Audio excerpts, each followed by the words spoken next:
संस्कृत भाषा ही सर्व भाषांची जननी असं सर्वश्रुत आहे.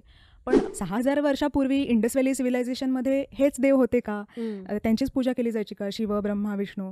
तर लेट्स से रशियनमधनं जर्मनमध्ये काहीतरी ट्रान्सलेट करायचं आहे, तर त्याची मीडियम भाषा संस्कृत होऊ शकते. North Indian languages mostly Bengali, Marathi, Rajasthani वगैरे त्यांचा उगम झाला. संस्कृत येणाऱ्या माणसाला कम्प्युटर शिकणे सोपे जाते असे मी ऐकले आहे, तर ते खरे आहे का? आता नेक्स्ट आपण जे जेनझी म्हणतो किंवा आपल्या आताच्या जनरेशनबद्दल जेव्हा बोलतो त्यांचं काम काय आहे, तर प्रिंट नंतर नेक्स्ट आहे डिजिटायझेशन, डिजिटल मीडियाचा वापर करणं.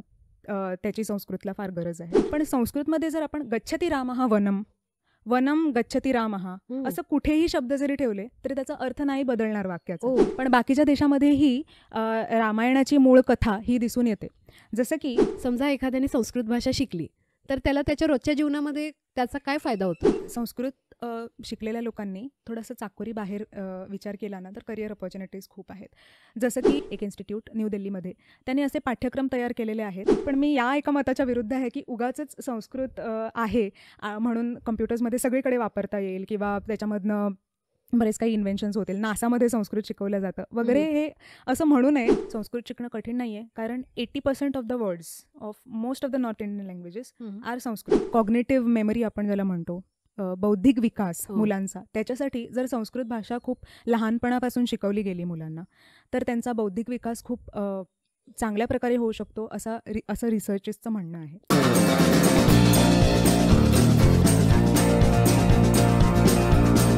भारतस्य प्रतिष्ठे द्वे संस्कृतम संस्कृतीस्तता. म्हणजेच भारताच्या मुख्य 2 प्रतिष्ठा आहेत, त्या म्हणजे संस्कृत आणि संस्कृती. अनेक भाषांची जननी असलेल्या या संस्कृत भाषेबद्दल आज आपण सौ योगिता केळकर हिच्याकडून जाणून घेणार आहोत. योगिता, तुझे ओहापोह या यूट्यूब चॅनेलवरती सहर्ष स्वागत. धन्यवाद. मला खूप आनंद आहे की आपण कोलॅबोरेट करू शकलो सर ते शेवटी. हो ना. तर योगिता, तुझी थोडक्यात ओळख आम्हाला करून देशील का? हो, माझं नाव योगिता छत्रे, पूर्वाश्रमीचं, आता योगिता केळकर. माझा जन्म आंबेडे वाळपई येथे झाला आणि आता मी गोव्यातच स्थायिक आहे. गोवा युनिव्हर्सिटी येथे संस्कृतची सहाय्यक प्राध्यापिका, असिस्टंट प्रोफेसर म्हणून काम करते. माझं शिक्षण MA संस्कृतमध्ये झालं आहे सेंट्रल संस्कृत युनिव्हर्सिटीमधनं आणि आता PhD करते. वायवाची वाट बघते. माझी थिसिस मी सबमिट केलेली आहे. अरे वा. आज आपण संस्कृत भाषेबद्दल बोलणार आहोत. तर तू आम्हाला सांगशील का, संस्कृत ही सर्व भाषेची जननी असे म्हणतात, तर त्याबद्दल तुझे काय मत आहे? सर्वप्रथम आपण एका चांगल्या कामाला सुरुवात करतोय तर आपण त्याला मंगलाचरण असं म्हणतो. एखादा श्लोक म्हणणं सुरुवातीला, जसं की आपण आताच्या टर्म्समध्ये गुड वाईब्ससाठी, तर एक गणपतीचा आणि एक सरस्वतीचा श्लोक म्हणून पुढे जाऊया. नक्कीच. वक्रतुंड महाकाय सूर्यकोटी समप्रभ निर्विघ्नं कुरु मे देव सर्वकार्येषु सर्वदा शारदा शारदांभोजवदना वदनांबुजे सर्वदा सर्वदास्माकं सन्निधिं सन्निधिं क्रियात. खूपच छान. तर तू असं म्हणालीस की संस्कृत ही सर्व भाषांची जननी आहे, त्यावरून आपण सुरुवात करू. जेव्हा आपण म्हणतो की संस्कृत या भाषेबद्दल आपण जेव्हा बोलायला सुरुवात करतो तर संस्कृत या शब्दाचा अर्थ काय, इथून आपण सुरुवात करू शकतो. तर सम हा उपसर्ग आणि कृ हा धातू. धातू इज बेसिकली द रूट्स या लँग्वेजेसमधले. तर संस्कृत हा शब्द त्यापासून तयार होतो आणि त्याचा मुळातच अर्थ आहे की something which is pure, which is organised, जे की अत्यंत म्हणजे ज्याच्यामध्ये काही दोष नाही आहेत असं. तर संस्कृत भाषा ही सर्व भाषांची जननी असं सर्वश्रुत आहे, पण अगदीच आपण तसं नाही म्हणता येणार की सर्व भाषांची नाही, पण बऱ्याचशा भारतीय भाषांची जननी नक्कीच आहे. संस्कृत भाषा ही इंडो युरोपियन लँग्वेजेसच्या कॅटेगरीमध्ये येते, त्या ग्रुपमध्ये येते आणि त्या भाषेचा प्रभाव बऱ्याचशा युरोपियन भाषेवरती सुद्धा दिसून येतो. जसे की आपण ब्रदर हा शब्द बघितला तर भ्राता हा शब्द संस्कृतमध्ये आहे. तर असे रिलेटेड शब्द आपल्याला युरोपियन भाषांमध्ये तर सापडतीलच. शिवाय आपण जेव्हा भारतीय भाषांकडे येतो तेव्हा वैदिक काळातली संस्कृत जी होती, म्हणजे वेदांमधली संस्कृत, ही सर्वात आधी, म्हणजे ऋषींना जे मंत्र सापडले आणि त्यांनी ऋचा तयार केल्या आणि नंतर आपण सूक्त वेगळे वेगळे म्हणतो जे वेदामध्ये असतात, ती क्लासिकल संस्कृत. त्याच्यानंतर हळूहळू जाऊन प्राकृत ही एक संस्कृतची बहीण मानता येईल, ती आली. परत आपण या प्राकृत शब्दाचा जर अर्थ पाहिला तर प्रकृतीपासून जे तयार झालेलं, म्हणजे विच इज बट नॅचरल असं. म्हणजे संस्कृत ही कशी कल्चर्ड भाषा आणि प्राकृत ही कशी आपण डायलेक्ट्स जसं म्हणतो तशी. तर Prakrit was natural language which was म्हणजे लोकांनी बोलली जायची अशी. म्हणजे प्राकृतिक म्हणतो बघा आपण, प्राकृतिक जो शब्द आहे तसा. त्यातून. मग त्या प्राकृतपासनं वेगवेगळ्या अजून डायलेक्ट्स आल्या असं मानलं जातं. जसं की महाराष्ट्री अशी एक डायलेक्ट, त्याच्यानंतर शौरसेनी, मागधी, त्याच्यानंतर अपभ्रंश म्हणून एक होती. आणि त्या डायलेक्ट्स नंतर मग आपल्या ज्या आता दिसून येतात north Indian languages mostly Bengali, Marathi, Rajasthani वगैरे, त्यांचा उगम झाला. म्हणून आपण संस्कृतला सर्व भाषांची जननी असं इन जनरल म्हणतो. बरोबर. आता हजारो वर्षांपूर्वी म्हणजे जसे की आपले रामायण महाभारत घडले, आपले त्रेतायुग, सत्ययुग, त्यामध्ये असे ग्राह्य धरले जायचे की संस्कृत भाषा बोलली जायची. म्हणजे आपण जी कॉमनली आता मराठी बोलतो, जशी आपली मातृभाषा, आपली बोलीभाषा आहे ती आपण बोलतो, तसे त्यावेळी संस्कृत भाषा बोलली जायचे असे समजायचे. तर ते खरे आहे का? खूप चांगला प्रश्न आहे खरं तर. जेव्हा आपण म्हणतो भाषा, भाषा या शब्दाचा अर्थच काय आहे मुळात? जी बोलली जाते. भाष्यते इति भाषा. बरोबर. जी लिहिली जाते ती भाषा नाही. म्हणजे नक्कीच संस्कृत तेव्हा बोलली जाणारच. जेव्हा भाषा असं म्हटलं जातं संस्कृतला, तेव्हा ती बोलली जाणारच. तेव्हा रामायण आणि महाभारत हे ग्रंथ वाल्मिकी आणि व्यासांना संस्कृतमधनं लिहिण्याची गरज का पडली? कारण लोकांना संस्कृत ही भाषा ज्ञात होती म्हणूनच. दुसरा एक मुद्दा इथे मला सांगावासा वाटतो की रामायणामध्ये असा एक प्रसंग येतो, जेव्हा श्रीराम आणि हनुमानांची पहिल्यांदा भेट होते, तेव्हा हनुमान वेश बदलून आलेले असतात. तर श्रीरामांना तेव्हा समजतं की हा हनुमान आहे तो. तर तेव्हा श्रीराम लक्ष्मणाला म्हणतात की अनेन नूनम बहुधा व्याकरणम अधीतम, म्हणजे ह्याने नक्कीच ह्याच्या बोलण्यावरून मला असं वाटतंय की आतापर्यंत जे तो बोलला त्याच्यावरून मला असं वाटतंय की नक्कीच ह्याने व्याकरणाचा अभ्यास केलेला आहे आणि ह्याने वेदांचं ज्ञान पण प्राप्त केलेलं आहे. तर स्वतः श्रीराम हनुमानाबद्दल असं म्हणतायत. म्हणजेच तेव्हा बोलीभाषेमध्ये संस्कृतचा वापर होता असं दिसून येतं. दुसरी अशी गोष्ट, जेव्हा व्याकरणाचा उल्लेख येतो, एखाद्या भाषेचं व्याकरण हवंय ही गरज कधी पडते? जेव्हा ती भाषा बोलली जाते तेव्हाच मग तिला काहीतरी नियम घालावे लागतात. नाहीतर मग ती डायलेक्ट्स आणि बोलीभाषामधनं तिचे अपभ्रंश होऊ शकतात. म्हणून तिला एक नियम घालण्यासाठी व्याकरणाची गरज पडते ना. बरोबर. तर पाणिनीचं व्याकरण हे आता खूप प्रसिद्ध आहे, आता शिकलं जातं. पण त्याच्या आधी सुद्धा अनेको वर्ष ऐंद्र, चांद्र अशी बरीच व्याकरणं होऊन गेली आणि रामायणाच्या काळात सुद्धा व्याकरणाचा अभ्यास होता. म्हणजेच याचा अर्थ संस्कृत भाषा ही बोलण्यात होती असा घेऊ शकतो. त्याशिवाय आपल्या म्हणजे संस्कृतीमध्ये आणि संस्कृतच्या शिक्षणामध्ये सुद्धा आपण बघू शकतो की नाट्यशास्त्राचा खूप चांगला अभ्यास केलेला आहे. तर नाट्यशास्त्रामध्ये खूप अनेक अशी नाटकं लिहिली गेली. तर पुन्हा हे आपण जेव्हा म्हणतो तेव्हा लक्षात येतं की नाटकं ही काही फक्त ज्यांना संस्कृत येतं त्यांच्यासाठी नसेल ना. नाटकं ही नक्कीच प्रेक्षकांसाठी असतात. मग एवढी सुंदर नाटकांची परंपरा आहे. आपण अलंकार, रस याच्यावरती बोललेलो आहोत, आपल्या पूर्वजांनी काम केलेलं आहे त्याच्यावरती. म्हणजेच नक्कीच प्रेक्षक ते बघायला येत असतील आणि त्यातून त्यातला रसानुभव पण घेत असतील आणि त्यांचं मनोरंजन पण होत असेल. म्हणजे भाषा मनोरंजनापर्यंत गेलेली होती, ह्याचाच अर्थ ती बोलण्यात होती. हो ना. असा निकष आपण काढू शकतो. बरोबर. मी हल्लीच बालीला गेले होते. तर ते बाली एक हिंदू बहुल राष्ट्र आहे आणि तुला एक उदाहरण सांगते मी की तिथे आपण बघा आता नमस्कार किंवा आपण राम राम जसे मराठीमध्ये बोलतात तसे तिथे नमस्कार एक ग्रीटिंग्स व्यक्त करण्यासाठी ओम स्वस्ती अस्तु हा शब्द वापरतात किंवा थँक्यू म्हणायचं असेल तर सुखसमा असं शब्द वापरतात. तर त्यांनी आपले कल्चर खूप छानपणे आणि व्यवस्थितपणे जपले आहे. तर आणि अजून एक गोष्ट मला तिथे आढळली की आपण बघ जसं स्वर्ग नर्क हा कॉन्सेप्ट आपण जसा मानतो तसं तिकडे पण तो मानला जातो. शिवाय इंद्रदेवाची पूजा केली जाते. आपल्या त्रिमूर्ती ज्या ब्रह्मा विष्णू महेश आहेत त्यांची सुद्धा पूजा केली जाते. चित्रगुप्तांना देखील मानले जाते, त्यांची पूजा केली जाते. तर त्यांनी बऱ्यापैकी आपली संस्कृती जपली आहे. तर तुझे आपल्या देशाबद्दल, आपल्या भारताबद्दल काय मत आहे? अच्छा, तर आपण इथे ह्या प्रश्नामध्ये तू बालीच्या संस्कृतीबद्दल बोललीस. तर एक असा कॉन्सेप्ट आहे की ग्रेटर इंडिया कॉन्सेप्ट. म्हणजे भारत सोडून त्याच्या आजूबाजूचे अनेक देश, ज्याच्यामध्ये इंडोनेशिया, मलेशिया, जावा, सुमात्रा आहे, त्याच्यानंतर थायलंड, हे सगळे देश येतात. आपण जेव्हा संस्कृतीबद्दल बोलतो तेव्हा आपल्याला जवळपास भारताच्या संस्कृतीबद्दल बोलायचं झालं तर 6000 वर्ष मागे गेलं पाहिजे, जे की कमी नाही आहे. म्हणजे खूपच मोठा काळ आहे हा. आणि एखादी संस्कृती ही तशी जवळपास टिकून येत नाही म्हणजे एवढ्या काळापर्यंत. जसं की आपण सुमेरियन, बेबलिनियन संस्कृती पाहिली, इजिप्शियन संस्कृती आहेत, ह्या तशा टिकलेल्या नाही आहेत आतापर्यंत.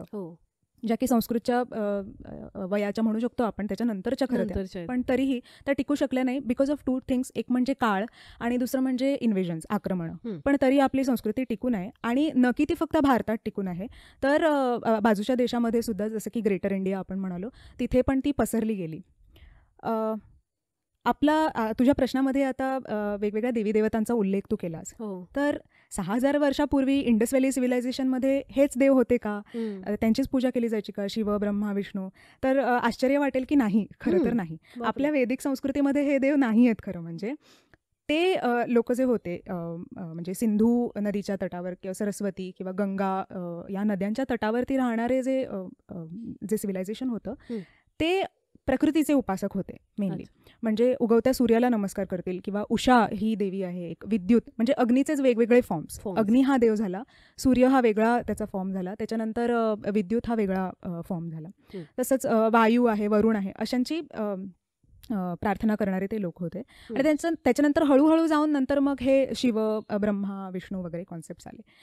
आणि भारत सोडून बाकीच्या देशामध्ये अनेक कारणांसाठी, एक म्हणजे व्यापार तर आहेच मुख्य कारण, त्यासाठी लोकांची ये जा असायची, त्यामुळे आपली संस्कृती तिथे पसरली गेली.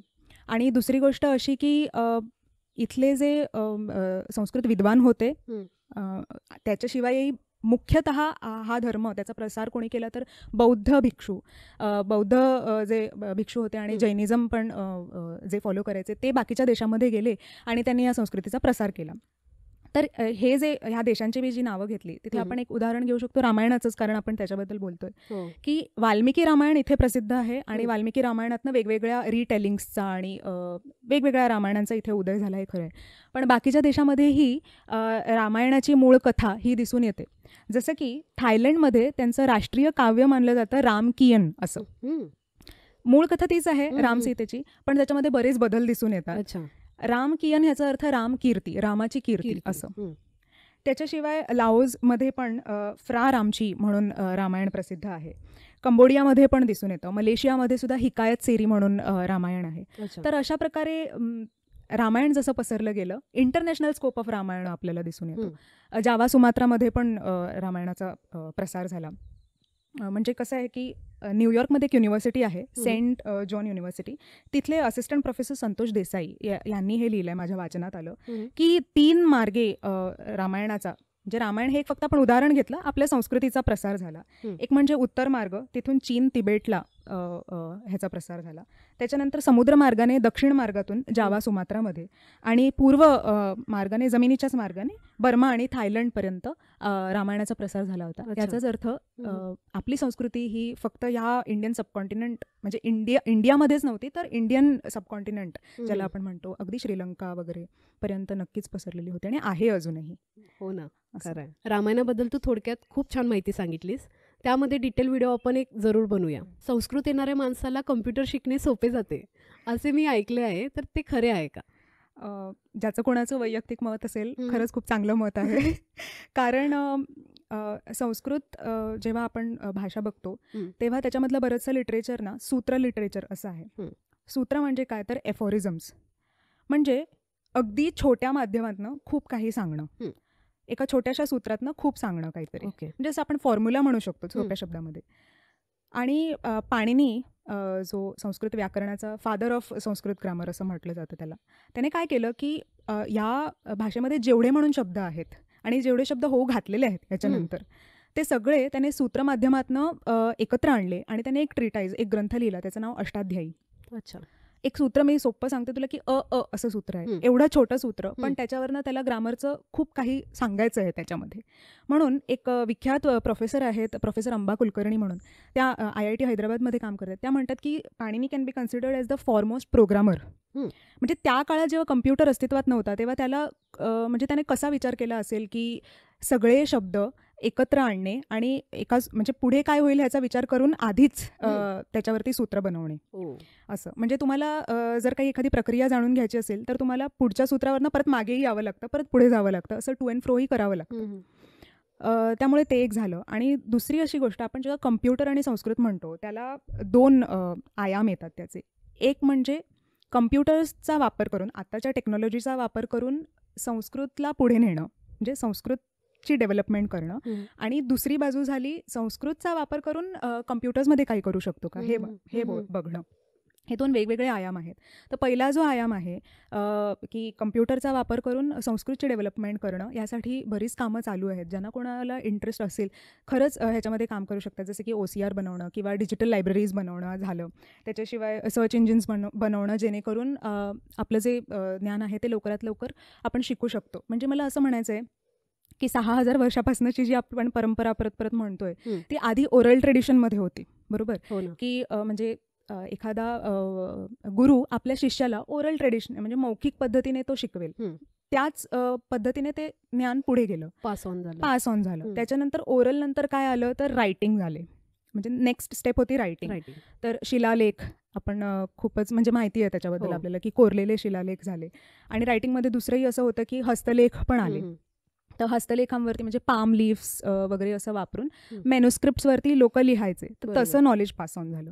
नेक्स्ट स्टेप काय होती तर प्रिंट मीडिया आली. तर आपण आता मोस्टली पुस्तकं वापरतो, ती प्रिंट मीडियामध्ये संस्कृत ज्ञानाचा प्रसार झाला, आजही टिकून राहिला. आता नेक्स्ट आपण जे जेनझी म्हणतो किंवा आपल्या आताच्या जनरेशनबद्दल जेव्हा बोलतो त्यांचं काम काय आहे तर प्रिंट नंतर नेक्स्ट आहे डिजिटायझेशन, डिजिटल मीडियाचा वापर करणं. त्याची संस्कृतला फार गरज आहे आणि ते वापरून आपण संस्कृत अजूनही चांगलं खुलवू शकतो. आणि दुसरा आयाम जो आपण म्हणालो की संस्कृतचा वापर कम्प्युटरसाठी करणं, असं एक मत आहे की संस्कृत ही खूप व्यवस्थित आणि ऑर्गनाइज्ड भाषा असल्यामुळे प्रोग्रामिंगसाठी तिचा चांगला उपयोग होऊ शकतो. दुसरी अशी गोष्ट आहे की ट्रान्सलेशनसाठी संस्कृत हे खूप चांगलं मीडियम होऊ शकतं. लेट्स से रशियनमधनं जर्मनमध्ये काहीतरी ट्रान्सलेट करायचं आहे, तर त्याची मीडियम भाषा संस्कृत होऊ शकते. आणि याच्यासाठी म्हणजे रिसर्चेस चालू आहेत आताही. का ऑर्गनाइज्ड लँग्वेज आहे. सोपं उदाहरण की एक आपण वाक्य घेऊ, राम गोज टू फॉरेस्ट, हे इंग्लिशमधलं वाक्य आहे. ते आपण संस्कृतमध्ये जर म्हणायला गेलो तर रामः वनम गच्छति. पण आपण इंग्लिशमध्ये जर वाक्य बदललं, म्हणजे शब्द जर आपण इकडे तिकडे केले तर फॉरेस्ट गोज टू रामा होईल आणि त्याचा अर्थ बदलून जाईल. आपण इकडे तिकडे नाही करू शकत शब्द ना, बरोबर. पण संस्कृतमध्ये जर आपण गच्छति रामः वनम, वनम गच्छति रामः असं कुठेही शब्द जरी ठेवले तरी त्याचा अर्थ नाही बदलणार वाक्याचा. म्हणजे शब्द पुढे मागे केलं तरी त्याचा अर्थ सेमच राहणार. ही त्याची खूप मोठी ताकद आहे आणि म्हणून कम्प्युटरसाठी चांगली भाषा आहे असं म्हणू शकतो, कारण ती विभक्ती प्रत्यय तिथे लागलेले असतात आणि त्याच्यामुळे राम हा कंप्लीट शब्द ना तुम्ही कुठेही ठेवला वाक्यामध्ये तरी त्याचा अर्थ नाही बदलणार. गच्छती हे क्रियापद आहे, ते कुठेही आधी आणलं तरी वाक्याचा अर्थ नाही बदलणार. म्हणून ट्रान्सलेशनसाठी ही खूप चांगली भाषा आहे. शिवाय अजून एक ह्या भाषेतला एक मुद्दा मी सांगू इच्छिते की गुरु लघु कॉन्सेप्ट, जो बायनरी कॉन्सेप्ट आपण कम्प्युटरमध्ये बघतो, सेम म्हणजे थोडीशी सिमिलॅरिटी दिसते इथे की आपले जे श्लोक लिहिलेले आहेत ते वेगवेगळ्या मीटर्समध्ये, छंदामध्ये लिहिलेले आहेत आणि त्याच्यामध्ये गुरु आणि लघुचा कॉन्सेप्ट येतो. गुरु म्हणजे काय तर ऱ्हस्व जो स्वर असतो कुठलाही, फॉर एक्झाम्पल आता योगिता हा शब्द आहे तर गी इथे जो इकार आहे तो ऱ्हस्व आहे आणि ता मध्ये आकार आहे तो दीर्घ आहे. तर तो जो ऱ्हस्व आहे ना तो लघु वर्ण आणि दीर्घ आहे तो दीर्घ वर्ण, म्हणजे गुरुवर्ण असं मानलं जातं. तर हा गुरुलघु कॉन्सेप्ट वापरून पण काम होऊ शकतं असं जाणकारांचं मत आहे. अच्छा. पण मी या एका मताच्या विरुद्ध आहे की उगाचच संस्कृत आहे म्हणून कम्प्युटर्समध्ये सगळीकडे वापरता येईल किंवा त्याच्यामधनं बरेच काही इन्व्हेन्शन्स होतील, नासामध्ये संस्कृत शिकवलं जातं वगैरे, हे असं म्हणू नये. प्रॉपर रिसर्चनेच बोलावं, जेवढं झालेलं आहे काम त्याच्यावरतीच बोलावं असं माझं मत आहे. मग खरंच नासामध्ये यूज केलं जातं का? काहींनी म्हणजे सगळ्यांनाच संस्कृत शिकवलं जातं वगैरे असं काही खरं नाही आहे. आपण मान्य केलं पाहिजे. म्हणजे कालिदासा महाकवी होता, त्याने एका आपल्या काव्यामध्ये म्हटलंय की पुराणमित्येव न साधू सर्वम न चापी काव्यम नवमित्यवद्यम, म्हणजे जुनं जे आहे सगळं ते सगळंच चांगलं असं नाही म्हटलं पाहिजे, बरोबर. आणि नवं जे आहे ते सगळं वाईट असं नाही म्हटलं पाहिजे. हो ना. ह्यातला आणि ह्यातलाचा मेळ साधून आपण काहीतरी नवीन कोलॅबोरेशन्समध्ये करायला पाहिजे. त्यामुळे नासामध्ये येईलही, जर आलं पुढे संस्कृतचा प्रचार झाला आणि खरंच उपयोगी भाषा झाली ही पुढे, तर आपल्या भारत देशासाठी दुसरं काहीच म्हणजे बरोबर चांगली गोष्ट नाही. पण त्याच्यावरती रिसर्चच करण्यासाठी आम्ही म्हणजे संस्कृत तज्ज्ञ इच्छुकही आहोत. आणि नक्कीच तुम्ही कराल. समजा एखाद्याने संस्कृत भाषा शिकली तर त्याला त्याच्या रोजच्या जीवनामध्ये त्याचा काय फायदा होतो? संस्कृत भाषा शिकण्याचे बरेच फायदे आहेत. तर सगळ्यात पहिला फायदा आपल्याला सर्वश्रुत आहे, म्हणजे ज्ञात आहे. तो म्हणजे उच्चारण बरोबर. चांगलं होतं. संस्कृत भाषामधनं बऱ्याच भारतीय भाषा आल्यामुळे हं. म्हणजे तयार झाल्यामुळे हं. संस्कृत भाषा शिकल्याने आपल्या लोकल लँग्वेजेस ज्या आहेत, रिजनल लँग्वेजेस, त्या खूप चांगल्या समृद्ध होऊ शकतात. आपली व्होकॅब्युलरी वाढेल हं. आणि आपल्याला नेमकं कळेल की मराठीमधलाही हा शब्द बरोबर आहे की चूक आहे किंवा ह्याचं मूळ काय आहे वगैरे वगैरे. तोही एक फायदा आहे. एक झालं उच्चारण, हं. दुसरं झालं आपल्या प्रांतातल्या भाषा अजून समृद्ध होऊ शकतील व्होकॅब्युलरीच्या दृष्टीने, शब्दसंपदेच्या दृष्टीने. हं. तिसरं असं आहे की कॉग्निटिव्ह मेमरी आपण ज्याला म्हणतो, बौद्धिक विकास हो. मुलांचा, त्याच्यासाठी जर संस्कृत भाषा खूप लहानपणापासून शिकवली गेली मुलांना, तर त्यांचा बौद्धिक विकास खूप चांगल्या प्रकारे होऊ शकतो असं रिसर्चेसचं म्हणणं आहे. अच्छा. संस्कृतमध्ये पाठांतरावरती जास्त भर दिला जातो म्हणून खरं तर लोक पळून जातात त्याच्यापासून. पण ते खरं नाहीये. ॲक्च्युली लहान मुलांना ना पाठांतर करणं खूप सोपं जातं, कारण ते त्याचा आगेमागे पुढे विचार काही करत नाहीत आणि ऐकून शिकतात. थोडंसं मी ह्याच्याकडे वळते की संस्कृत शिकण्याबद्दल, की आपण काय करतो, जेव्हा शाळेमध्ये शिकतो तेव्हा आपल्याला सडनली आपल्यासमोर व्याकरण येतं ना, तेव्हा रामः रामो रामः पाठांतर करावं लागतं आणि आपल्याला खूप कठीण वाटतं. पण भाषा शिकण्याचे स्टेप्स कशा आहेत, तर भाषाशास्त्रज्ञांनी सांगितलं की आधी ऐकणं, लिसनिंग स्किल, म्हणजे फक्त ऐकायचं, अजून काही नाही. लहान मुलं तेच तर करतात. आपण त्यांना मराठीचं ग्रामर घेऊन नाही बसत, व्याकरण नाही घेऊन बसत, ते फक्त ऐकतात की आई बाबा काय बोलतात. तर लिसनिंग ही पहिली स्किल. त्याच्यानंतर आहे स्पीकिंग, बोलणं, ऐकून ऐकून नंतर बोलायला लागतात. त्याच्यानंतर आहे वाचणं आणि सगळ्यात शेवटी स्टेप येते ती लिहिणं, रायटिंग. पण आपण नेमकं उलटं करतोय संस्कृतच्या बाबतीत, म्हणून आपल्याला ही कठीण वाटते की आधी लिहायला सुरुवात करतो, म्हणजे सुरुवात लिहिण्यापासून होते.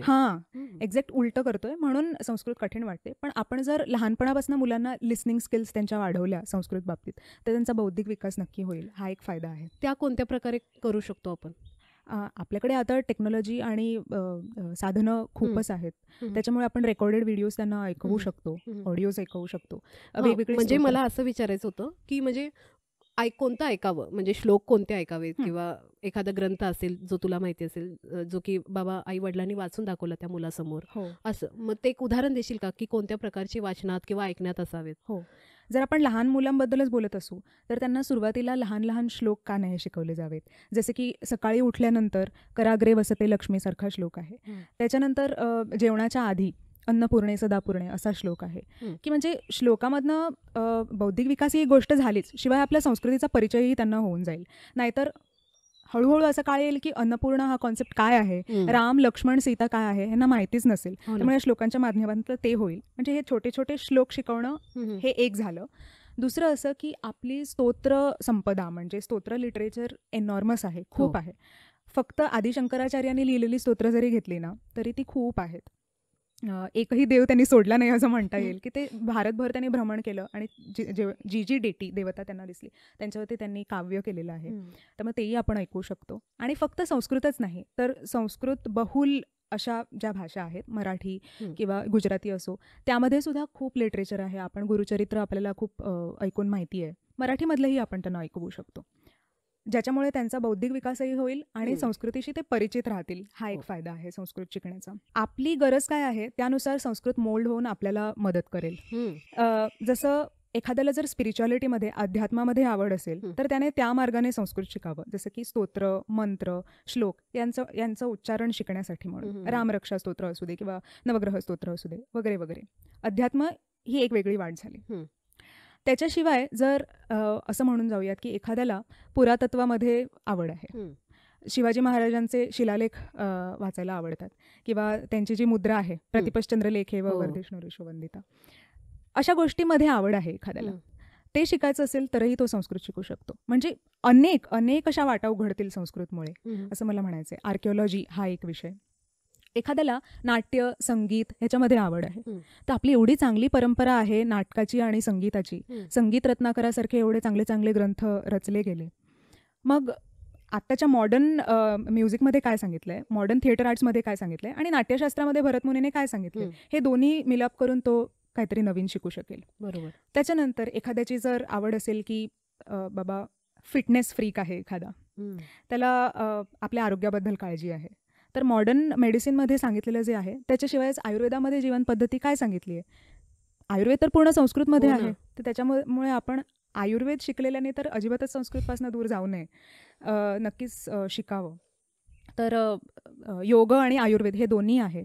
जो फिटनेस फ्रीक आहे त्याच्यासाठी संस्कृत उपयोगाची आहे. असे म्हणजे अनेक आयाम आहेत संस्कृतचे. तुम्ही असं नाही म्हणून जाऊ शकत की फक्त श्लोक मंत्रासाठी संस्कृत आहे किंवा धार्मिक कार्यांसाठी आहे, ते नाही. एखादा केमिस्ट्रीचा स्टुडंट आहे तर रसायनशास्त्रामध्ये खूप काम झालेलं आहे आपल्या भारत देशामध्ये. मग त्याने तेव्हा काय सांगितलं होतं रसायनशास्त्रामध्ये ते उघडून वाचू शकतो तो. एखाद्याला ॲडमिनिस्ट्रेटिव्ह पॉलिसीजमध्ये इंटरेस्ट आहे, मॅनेजमेंटमध्ये इंटरेस्ट आहे, तर अर्थशास्त्रामध्ये चाणक्याने काय सांगितलंय, मी असं नाही म्हणणार की त्याने तेव्हा सांगितलेलं सगळं आता लागू पडेल, पण बरेच असे मुद्दे असतील जे आताही उपयोगाला येऊ शकतात. मग दोन्ही कोलॅबोरेशन्समध्ये ना खूप चांगलं काम होऊ शकतं. म्हणजे तुमची जी गरज आहे ना त्यानुसार तुम्हाला संस्कृत मदत करेल. बरोबर, असं आहे. त्यामुळे आत्ताच्या नॅशनल एज्युकेशन पॉलिसीमध्ये ना इंडियन नॉलेज सिस्टम हा नवीन विषय त्याच्यावरती खूप भर दिला गेलेला आहे की हे सगळे विषय जसे की योग, आयुर्वेद, अर्थशास्त्र, नाट्यशास्त्र असू दे किंवा शिल्पशास्त्र. एखाद्याला समजा आर्किटेक्चरमध्ये इंटरेस्ट आहे तर एवढी छान छान सुंदर सुंदर देवळं तेव्हा बांधली गेली आणि त्याच्यामध्ये मिरेकल्स दिसतात. हम्पीसारखं उदाहरण आपण घेऊ शकतो. तर शिल्पशास्त्राचं ज्ञान त्यांना एवढं होतं. तर हे सगळे विषय इंडियन नॉलेज सिस्टम या कॅटेगरीमध्ये येतात. ते म्हणजे मॉडर्न नॉलेजमध्ये काय सांगितलं आहे आणि इंडियन नॉलेज भारतीय शिक्षण प्रणालीमध्ये काय सांगितलं आहे त्याचं दोघांचं कोलॅबोरेशन होऊ शकतं. म्हणून हे सगळे संस्कृत शिकण्याचे फायदे आहेत असं मला वाटतं. आता जसे की तू म्हटलीस संस्कृत आपण वेगवेगळ्या फील्डसाठी आपल्याला त्याचा उपयोग होतो. आता जसं की शिलालेख वाचण्यासाठी किंवा आर्किटेक्ट जे आहेत त्यांच्यासाठी हा संस्कृत भाषेचा उपयोग होतो. तर पर्टिक्युलर आपण तेवढीच भाषा शिकू शकतो का फक्त वाचण्यापुरती, की आपल्याला व्याकरणासहित पूर्ण संस्कृत भाषा शिकावी लागते? आपली जशी गरज आहे त्याप्रमाणे जर आपण भाषा शिकलो तर खूप चांगलं आहे. म्हणजे मला असं म्हणायचं की जर पूर्ण संस्कृत आपण शिकायला गेलो व्याकरणापासनं विभक्ती प्रत्यय पाठ करून आणि त्याच्यानंतर मग पाणिनीने काय लिहिलं आहे अष्टाध्यायी वगैरे बघायला गेलो आणि त्याच्यानंतर माझा जो आवडीचा विषय आहे त्याच्यापर्यंत पोहोचलो तर आपला बराच वेळ जाईल त्याच्यामध्ये. मग त्याच्याशिवाय काय करू शकतो की फोकस आपण आपल्या विषयावरतीच ठेवू शकतो. मग असा विचार करून काही अशा संस्था आहेत जसं की संस्कृत प्रमोशन फाउंडेशन म्हणून आहे एक इन्स्टिट्यूट न्यू दिल्लीमध्ये. त्यांनी असे पाठ्यक्रम तयार केलेले आहेत ज्याच्याद्वारे माझी जी गरज आहे तेवढंच आपण संस्कृत वरती फोकस करू शकतो. जसं की त्यांनी ज्यांना भगवद्गीता शिकायची आहे त्यांच्यासाठी भगवद्गीता या हा भाषा संस्कृतम असा पाठ्यक्रम निर्माण केला आहे. ज्यांना वेदांत शिकायचं आहे, तत्त्वज्ञान शिकायचं आहे त्यांच्यासाठी वेदांतस्य भाषा संस्कृतम.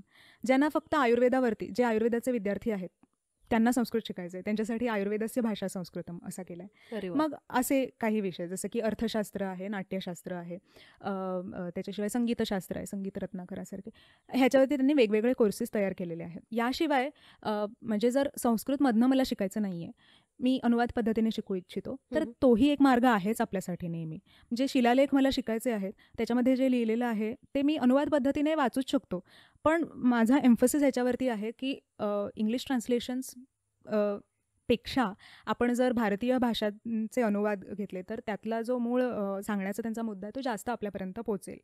म्हणून आयुर्वेदाच्या विद्यार्थ्यांनी सुद्धा टीका वाचन करणं गरजेचं आहे. त्यांच्यासाठी त्यातला एसेन्स खूप चांगल्या प्रकारे समजता येईल त्यांना. आणि जर त्यांना संस्कृत म्हणजे खूपच फारच कठीण जात असेल, एकेका शब्दाचा अर्थ नाही समजत, तर भारतीय भाषामधला कुठलाही अनुवाद घेणं सोयीस्कर आहे. संस्कृत शिकणं कोणाला सोपे आहे? संस्कृत शिकणं अगदी कोणाही भारतीय माणसाला सोपं आहे. कारण आपण सुरुवातीलाच म्हणालो की भारतीयता ही संस्कृतीमध्ये आहे आपल्या आणि संस्कृती ही संस्कृतमध्ये आहे. त्यामुळे कुठल्याही भारतीयाला खरंच सोपं आहे. त्यातही करून लहान वयात जर आपण सुरुवात केली ना तर अजून सोपं आहे. ह्याचं कारण असं की जेव्हा आपण शिकायला लागतो तेव्हा आपल्याला एक भीती असते की माझं काही चुकलं तर, कोणी जज केलं तर वगैरे, पण लहान मुलांना ती भीती नसते. त्यामुळे लहान वयात खूप चांगलं. त्याच्यानंतरही आपण जर शिकायला सुरुवात केली तर एखाद्या मराठी भाषिकाला किंवा एखाद्या बंगाली भाषिकाला, राजस्थानी बोलणाऱ्या भाषिकाला संस्कृत शिकणं कठीण नाही आहे. कारण 80% of the words of most of the North Indian languages are Sanskrit. शिवाय मी असं नाही म्हणत आहे की साऊथ इंडियन लँग्वेजेस जे बोलतात त्यांना कठीण आहे. तर भारताच्या सदर्न पार्टमध्ये राहणाऱ्या भाषा ज्या आहेत त्यांच्यावरती सुद्धा संस्कृत आणि प्राकृतचा एवढा प्रभाव आहे की संस्कृतनिष्ठ दाक्षिणात्य भाषा जे बोलत असतील त्यांच्यासाठी संस्कृत शिकणं खूपच सोपं आहे. त्याशिवाय भारतात बाहेर जर कोणी इच्छुक असेल संस्कृत शिकण्यासाठी तर त्यांनाही ते अगदी शक्य आहे. आणि भारताबाहेर अनेक इन्स्टिट्यूट्समध्ये काय माहिती आहे का, इथे संस्कृत शिकवलं जातं एकतर ट्रेडिशनल पद्धतीने, वैदिक वगैरे अशा पद्धतीने वेद शिकवले जातात, किंवा शाळामधून आणि कॉलेजेसमध्ये संस्कृत BA MA वगैरे असा विषय असतो. बाहेर कसं असतं, एस्पेशली युरोपियन ह्याच्यामध्ये कंट्रीजमध्ये की एशियाटिक स्टडीज हम्म. किंवा इंडोलॉजी असा हम्म. विषय असतो. हम्म. एशियन लँग्वेजेस, एशियन कल्चर वगैरे असं. मग त्याच्यात ते संस्कृत शिकतात. हम्म. मग त्यांनाही ते सोपं आहे. मी असं ऐकलं आहे की जर्मन आणि संस्कृत ह्यांचाही तसा पाया थोडा सिमिलर आहे. म्हणजे जशा विभक्ती इथे संस्कृतमध्ये आहेत तशाच तिथेही आहेत. त्यामुळे व्याकरण सिमिलर आहे. त्यामुळे बरेच जणांना मी पाहिलं आहे पुण्यामध्ये किंवा मुंबईमध्ये एस्पेशली जे संस्कृत शिकतात ते जर्मनही शिकतात. आणि त्यांना ते सोपंही जातं. तसंच वाईस वर्सा पण होईल. म्हणजे अच्छा. त्यांनाही संस्कृत शिकणं सोपं होईल. संस्कृतमध्ये करिअर ऑपॉर्च्युनिटीज आहेत का? संस्कृतमध्ये करिअर ऑपॉर्च्युनिटीज आत्ताच्या घडीला नक्कीच आहेत. आपल्या भारत सरकारचे पण प्रयत्न चालू आहेत आणि त्याच्याशिवाय प्रायव्हेट इन्स्टिट्यूट्सचे पण ह्या दृष्टीने प्रयत्न आहेत. जर एखाद्याने ग्रॅज्युएशन आणि पोस्ट ग्रॅज्युएशन प्युअर संस्कृतमध्ये केलेलं आहे तर त्याच्यासाठी ह्या वाटा उपलब्ध आहेत. एक म्हणजे मॅन्युस्क्रिप्टॉलॉजी. असे लाखो हस्तलेख आहेत, म्हणजे मॅन्युस्क्रिप्ट्स आहेत जे अजून वाचायचे आहेत. त्याच्यामध्ये काय दडलेलं आहे ज्ञान हे अजून बाहेर आलेलं नाही आहे. म्हणजे मुद्दा असा आहे की ह्या जे मॅन्युस्क्रिप्ट्स आहेत ना, हस्तलेख, त्यांची भाषा संस्कृत आहे पण त्यांची लिपी वेगवेगळी आहे. म्हणजे इंग्लिश ही भाषा आहे पण रोमनमध्ये आपण लिहितो ना, तर संस्कृत भाषेमध्ये असलेले हे ग्रंथ ब्राह्मी, खरोष्टी, शारदा ग्रंथ, तेलुगू, मल्याळम अशा वेगवेगळ्या स्क्रिप्ट्समध्ये लिहिलेले आहेत. मग संस्कृत शिकण्याबरोबर जर एखाद्याने लिपींचाही अभ्यास केला तर ती एक वाट त्याच्यासाठी मोकळी आहे. दुसरं असं आहे टीचिंग आणि रिसर्च ह्याच्या ऑपॉर्च्युनिटीज तर खूप आहेत. कारण शालेय शिक्षणापासून हायर एज्युकेशनपर्यंत टीचिंगच्या ऑपॉर्च्युनिटीज करिअरसाठी आहेतच. त्याशिवाय आपण जसं कम्प्युटरबद्दल बोललो तसं नॅचरल लँग्वेज प्रोसेसिंगमध्ये काम होतं आहे. कम्प्युटेशनल लिंग्विस्टिक्समध्ये ज्याला इंटरेस्ट आहे त्यांच्यासोबत कोलॅबोरेट करून करिअर ऑपॉर्च्युनिटीज आहेत. म्हणजे एखाद्याला प्रोग्रामिंग येतं आणि इथे आहे संस्कृत व्याकरणाचं ज्ञान असलेला माणूस, तर त्यांच्या कोलॅबोरेशनने कामं होऊ शकतात. हे एक फील्ड झालं. त्याच्याशिवाय म्हणजे संस्कृत फक्त कोर आपण धरून जायचं नाही, त्याच्याबरोबर आपण जर साथ कसली तरी दिली, म्हणजे संगीत नाट्याची साथही झाली, त्याच्यामध्ये आपण करिअर करू शकतो. असं धरून जाऊया की जसं आपण बाकी सगळे विषय म्हणालो की मॉडर्न सायन्सचे विषय आहेतच, त्याच्यामध्ये एखाद्याला पुढे रिसर्च करायचं असेल आणि संस्कृतचा त्याला पाया असेल तर त्याच्यामध्येही तो करू शकतो. संस्कृत शिकलेल्या लोकांनी थोडंसं चाकोरी बाहेर विचार केला ना तर करिअर ऑपॉर्च्युनिटीज खूप आहेत. जसं की जॅपनीज भाषेमध्ये आत्ता जेनझीना जे एनिमेचं खूप आकर्षण आहे तसं का नाही करू शकत? जे संस्कृत शिकलेले आहेत त्यांनी जर सिनेमॅटोग्राफी जे करतात त्यांच्यासोबत कोलॅबोरेशन केलं आणि छान छान असे एनिमे बनवले तर तेही एक चांगली करिअरची ऑपॉर्च्युनिटी होऊ शकते. याशिवाय म्युझियम्समध्ये क्युरेटर्स म्हणून काम मिळू शकतं किंवा पर्यटन क्षेत्रामध्ये जर तुम्ही त्याचा सखोल अभ्यास केलेला असेल तर एक संस्कृतज्ञ खूप चांगल्या प्रकारे समजावून देऊ शकतो तिथल्या सिव्हिलायझेशनबद्दल किंवा तिथल्या कल्चरबद्दल. तर अशा सगळ्या खूप असे आयाम आहेत संस्कृत करिअरचे ज्याच्यामध्ये खूप पुढे जाऊ शकतो आपण. अरे वा. संस्कृत शिक्षण घेण्यासाठी अशा कोणत्या स्टेप्स आहेत, म्हणजे कुठून शिकावं आणि युनिव्हर्सिटीज जर त्यांची नावे कळली तर ते बरे होईल, तर ते सांगशील का? हो नक्कीच. संस्कृत शिक्षणाबद्दल जर तुम्ही म्हणाल तर जर ग्रॅज्युएशन आणि पोस्ट ग्रॅज्युएशन लेवल संस्कृत शिकायचं असेल तर अनेक युनिव्हर्सिटीज भारतामध्ये आहे, भारताबाहेरही आहेत. सेंट्रल संस्कृत युनिव्हर्सिटी नावाची एक युनिव्हर्सिटी आहे जिचे 13 कॅम्पसेस परिसर भारतामध्ये आहेत, अख्ख्या भारतामध्ये. आपल्याला जवळ मुंबईमध्ये सोमय्या परिसरात त्यांचा एक कॅम्पस आहे किंवा केरळला सुद्धा एक आहे आणि माझं जिथं शिक्षण झालं तो शृंगेरीमधला एक परिसर आहे, तर इथे आपण घेऊ शकतो शिक्षण. त्याशिवाय महाराष्ट्रामध्ये टिळक महाराष्ट्र विद्यापीठ किंवा SP कॉलेज असे अनेक कॉलेजेस आहेत जिथे संस्कृत शिकू शकतो. पण जर ग्रॅज्युएशन आणि पोस्ट ग्रॅज्युएशन लेवलचं संस्कृत शिकायचं नाही आहे, आवड म्हणून संस्कृत शिकायचं असेल तर अनेक प्लॅटफॉर्म्स अवेलेबल आहेत. मगाशी एकाचं नाव मी जसं घेतलं की संस्कृत प्रमोशन फाउंडेशन, तुम्ही ऑनलाईन सर्च करून तिथे पाहू शकता. याच्याशिवाय व्योमा संस्कृत लॅब्स म्हणून ऑनलाईन अवेलेबल आहे. त्यांनी असे कोर्सेस डेव्हलप केलेले आहेत की जे प्रोफेशनल्सपासून होममेकर्सपासून किड्ससाठी किंवा जे ऑलरेडी संस्कृत शिकलेले आहेत त्यांच्यासाठी असे वेगवेगळे कोर्सेस त्यांनी डेव्हलप केलेले आहेत. तर अशा अनेक सोयी उपलब्ध आहेत आता संस्कृत शिक्षणासाठी, अगदी घरबसल्यासुद्धा किंवा जाऊनसुद्धा. म्हणजे युनिव्हर्सिटीज तर आता ब्रिज कोर्सेस, सेतू कोर्सेस म्हणून ऑफर करतात, ज्याच्याद्वारे तुमचं जर आधी शिक्षण नसेल, काही संस्कृतचा बॅकग्राऊंड नसेल तर तुम्ही तो ब्रिज कोर्स करून नंतर ग्रॅज्युएशनला किंवा पोस्ट ग्रॅज्युएशनला जाऊ शकता. अरे वा. आणि PhD पर्यंतही आता संस्कृत शिक्षणाची सोय उपलब्ध आहे. खूप छान. योगिता, तव हार्दिकः धन्यवादः. स्वागतम. तुम्हाला आजचा व्हिडिओ कसा वाटला हे आम्हाला कमेंट सेक्शनमध्ये सांगायला विसरू नका. तुम्हाला रामायण, महाभारत या विषयांवरती व्हिडिओज हवे असतील तर ते सुद्धा आम्हाला नक्की कळवा, जेणेकरून ते व्हिडिओज आम्ही तुमच्यासाठी घेऊन येऊ. आणि चॅनेलला अजून जर सबस्क्राईब केले नसेल तर लवकर करा. धन्यवाद.